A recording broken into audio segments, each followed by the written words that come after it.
Greetings, this is Paul the Poke from paulthepoke.com. Today's topic, Isaiah 53, specifically verses 3 through 12.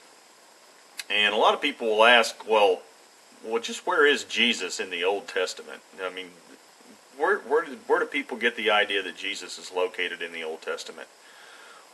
Well, he's all over the place, but I think this particular chapter and verse gives a very specific answer.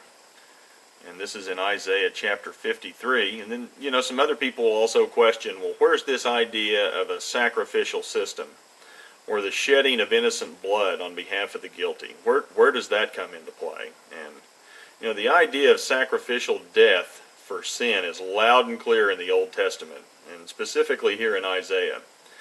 And you got to remember that this was written 700 years before Christ. And it reads like a narrative of events when you read Matthew, Mark, Luke, and John. And so as you listen to this, just listen to the adjectives and the verbs in the description of the narrative. And again, this is Isaiah 53, verses 3 through 12. He was despised and forsaken of men, a man of sorrows and acquainted with grief. And like one from whom men hide their face, he was despised, and we did not esteem him. Surely our griefs he himself bore, and our sorrows he carried, yet we ourselves esteemed him stricken, smitten of God, and afflicted. But he was pierced through for our transgressions. He was crushed for our iniquities. The chastening for our well-being fell upon him, and by his scourging we are healed. All of us like sheep have gone astray. Each of us has turned to his own way, but the Lord has caused the iniquity of us all to fall on him. He was oppressed and he was afflicted, yet he did not open his mouth. Like a lamb that is led to slaughter, and like a sheep that is silent before its shearers, so he did not open his mouth. By oppression and judgment he was taken away.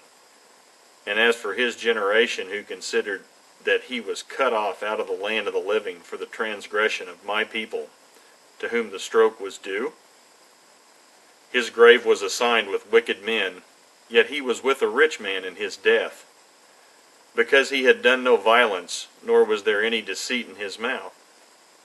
But the Lord was pleased to crush him, putting him to grief. If he would render himself as a guilt offering, he will see his offspring, he will prolong his days, and the good pleasure of the Lord will prosper in his hands. As a result of the anguish of his soul, he will see it and be satisfied. By his knowledge, the righteous one, my servant, will justify the many, and he will bear their iniquities.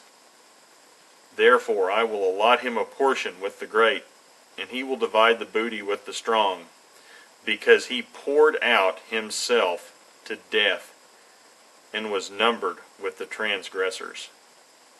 Yet he himself bore the sin of many, and interceded for the transgressors. Check out Matthew, Mark, Luke, and John, and look at the Passion Week of Christ. And I think that's a pretty good picture of what's going on with Jesus in Isaiah 53. Thanks for listening. Take care. Bye.